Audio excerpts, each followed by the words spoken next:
आजमगढ़।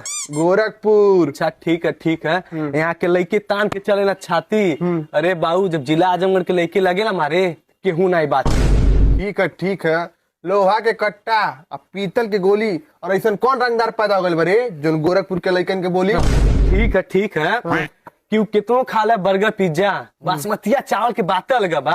अरे भाई क्यों कितनो कुछ बोल दे जिला आजमगढ़ के बात अलग बा। ठीक है। बॉम्बे के ताज होटल और दिल्ली के मशहूर लाल किला बा और सही हमारे उत्तर प्रदेश में भाई मशहूर गोरखपुर जिला बा। अच्छा ठीक है। हरियाणा के लोग होना शेर और दिल्ली के लेके होना राजा।